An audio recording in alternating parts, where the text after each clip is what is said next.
University. I'm Jack the cameraman. I'm going on a hike today. That was a very beautiful horses that you guys seen there. That was awesome. I'm going to go over, before I go hiking, I'm going to go over what I bring. A couple of safety things that I know if I get lost out here, because I'm in over 2,000 plus acres. And I have been lost in these woods before. I do have a cell phone on me, but being deep in the woods here, self-service is kind of shaky. So I'm gonna get in here, then we'll go over things that I bring when I go hiking. See you in a little bit.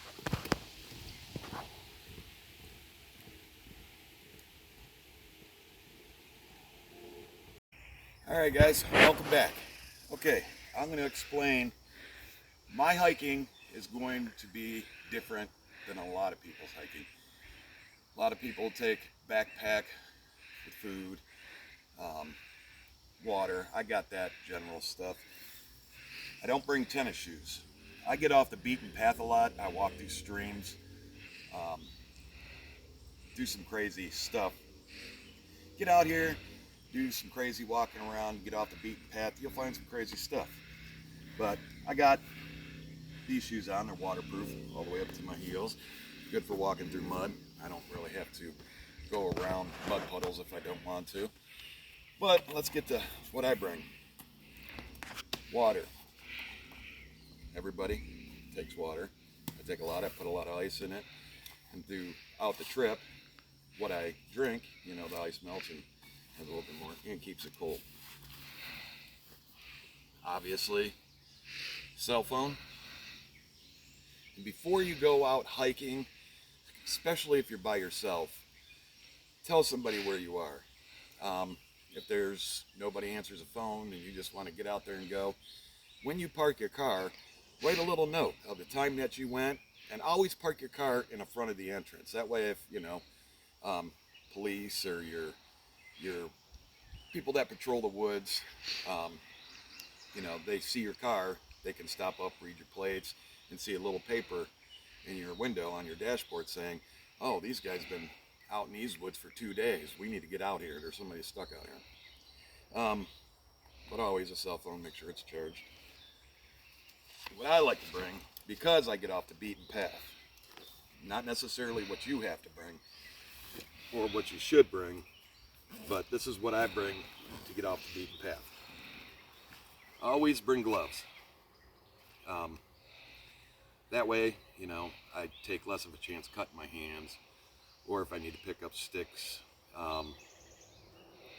certain things like that. Also, these could be for water. If you run out of water, you're stuck out here, you can put sand, gravel, all stuff, and drain water through and drip it right back into your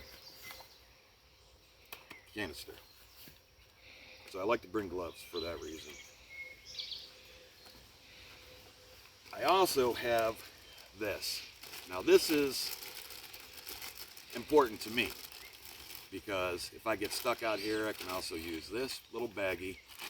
What you would do is you would fill it up with sand and gravel, so on. Put 2 holes in here, which I already did. Pop 2 holes in here. You can also drain that into your container. This here, for me, is fire starting stuff. Now cotton, I got these little sticks. Got a little fire starter if need be. Some paper. That's just my in case. Because I have been out in these woods and I've gotten lost to wee hours of the morning. But worked my way out. Luckily I didn't have to use this stuff to start a fire. But it's always good to have it if you need it. It's better to have it and not need it than need it and don't have it. I bring like 2 or 3 knives. This is for me. I also bring batteries, a flashlight. I'm out here during the day, why would I need it? But if I get stuck, I have it. I have batteries. I have a lot of batteries actually.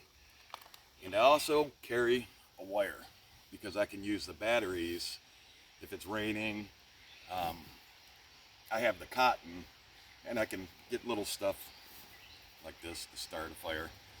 But what you do is goes on one side of the battery to the other, to your cotton, starts a fire, believe it or not. That will be in another video, survival video. Let's see what else I have here. Now this is stuff that I usually just leave in my backpack. Always got bug spray, always a must. If you get stuck out here overnight and you can't get a fire going, this stuff will save you. Save your bloodstream. This is actually my wife's. She's out here filming today. Angel, say hi. Hi. These are her pants. I bring these. Now these are awesome for a lot of reasons. These you can make a lean-to. So you can't get, you're out here like this and there's just, can you show that tree right there? You just have this. Well, you can, there's rope in here. There's rope in here. And what these do, they screw into the tree. And you can actually make a pretty neat square.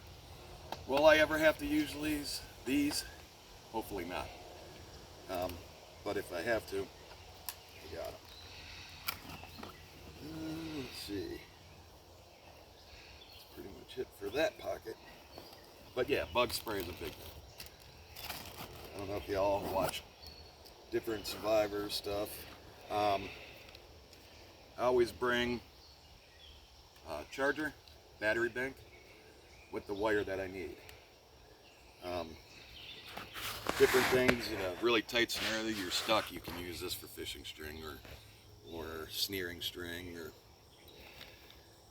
in that case, it would be string, it'd be a wire. And that's basically about it for that. Oh, I always got a bigger knife. You know, say I have to catch a fish, or I can, you know, fillet them, or frogs. Do what I need to do to get my frog legs for tonight. All right, well, that's what I got in my pack. Now, in future videos, we'll go without a pack, and we'll create scenarios for you guys. Hopefully this helps, you know, but like I said, this is what I got. Oh, and I always bring a compass, just in case, because I'm not always going to have my phone. Power can run out and so on. But that's what I bring. All right, I'm going to get up these trails, do a little hiking, and maybe I'll put myself in some scenarios. Talk to you soon.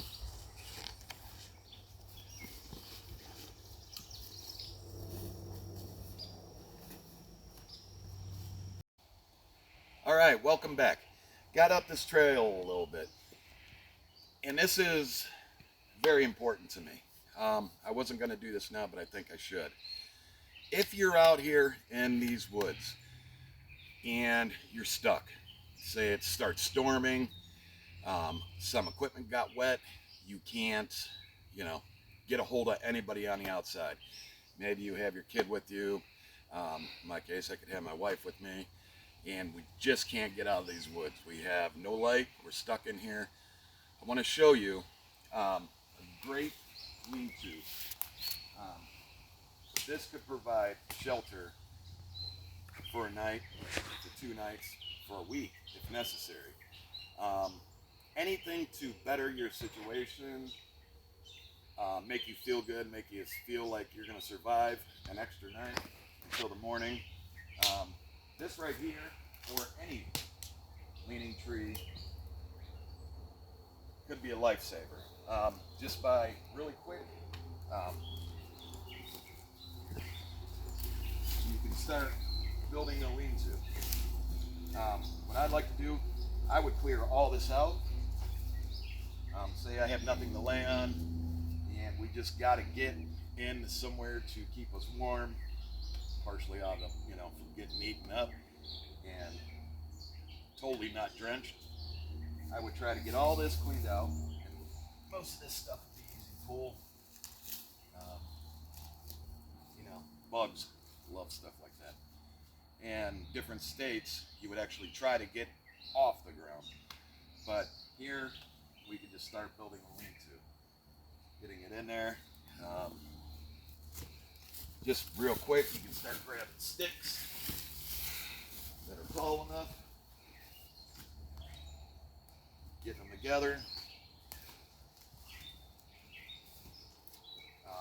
You know, you want to get as close, as tight as you can with them. By chance, you can get a fire going. From this side, this would keep you out of the rain.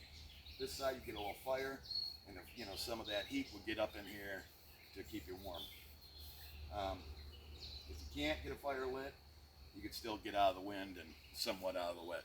But I'll get this built up real quick and show you what I would do, how I would make it. And I'll get back to you.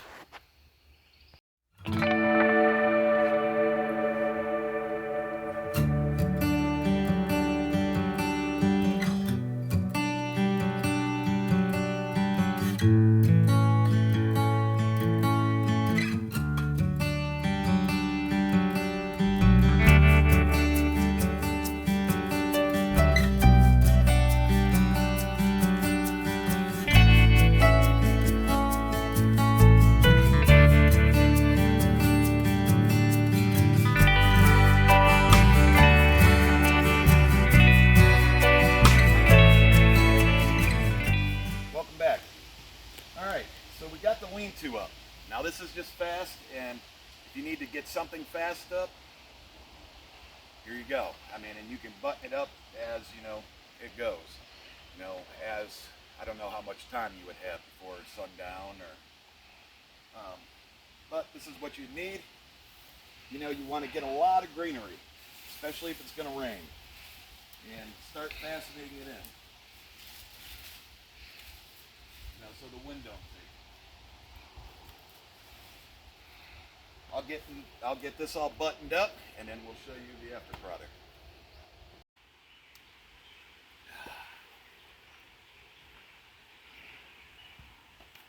Welcome back. All right, here we go. That didn't take much, about 20 minutes. Now you and your loved ones could be in here. You can have a little fire out here, you know, clear out an area. Try to find some stones. The bigger the stones, the better, because it's going to be a heat source for y'all. Especially if your wife gets cold and she gets mad at you for getting lost in the woods. You can reassure her. We're just having a camping night till morning. Yeah, they can lay back here. You can stand guard, safety from the rain. You know, you can all jump in there. And yeah, about 20 minutes worth of work. You got yourself a little hut, a little lean-to. And then back in the morning, when morning tide comes together, light your fire, always cover it with dirt, save your water, and, you know, head downstream. All right, we're gonna get back on the trail. I just wanted to give you a little tip, tricks, so your wife's always happy when you're out hiking. Get back at you. Tip number 2. When you have a fire and a lean-to, now this is gonna be a good tip for you. You can all try it out. Put your rocks in front, and then you also put a warming rock, you know, where everybody can get their hands warm. If it's cold, if it's hot at night, then you don't need to. Then you can use this tip. Bigger rocks in back, the smoke is drawn towards those rocks, and will stop the smoke from coming in here. Now, maybe the smoke coming in here is not a bad thing if there's a lot of mosquitoes and bugs, but if you don't want the smoke, bigger rock on the opposite side of your fire, and the smoke will go towards that rock. It doesn't matter if the wind's blowing this way. That way, you know, it's going to follow that and then blow right back towards. Because you'd be making your lean-to away from, you know, in the opposite direction the wind's coming. Because you don't want the wind to be blowing around in here. You know, that would be a bad point of that. Also, if you're going to make one, try to find a somewhat close to being sunny area, so morning time, sun's out, you know, you can get warm depending on what time of year it is. All right, that's the tips. See you shortly. gonna get back to hiking with the wife. Welcome back. Tip number 3. This is for the fellas. If you're taking your loved ones out in the woods, no matter it be your kids, your wife, maybe your best friend, your parents,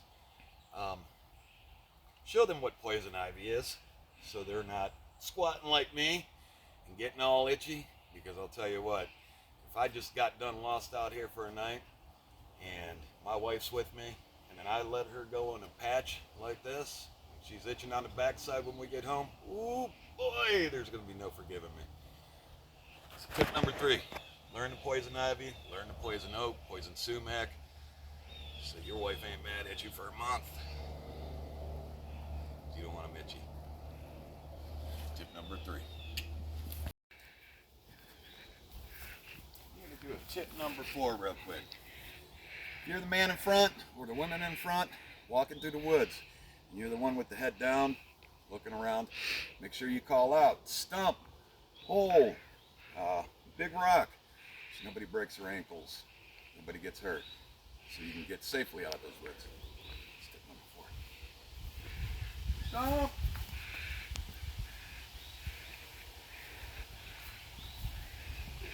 Hole!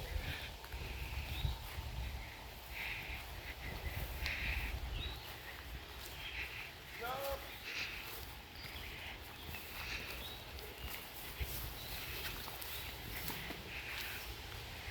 Hole!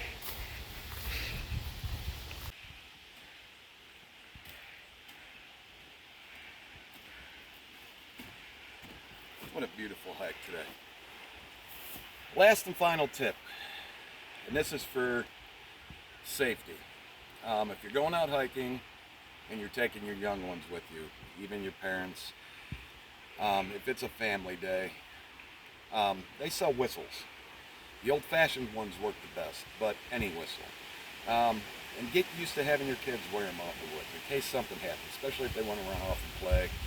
You know, they might get turned around or lost from you, and then you tell them, you know, blow your whistle. And do a count system with them, you know, every 5 seconds on your hand. 1, 2, 3, 4, 5. You know, blow it. That way you can find them. But I had a great day. Angel, did you have a great day? Yep. It was fun. We're going to do some more tips and tricks on hiking, some more survival here on the Outdoor University. And I'm glad that to be a part of that. We love you, and y'all have a great day.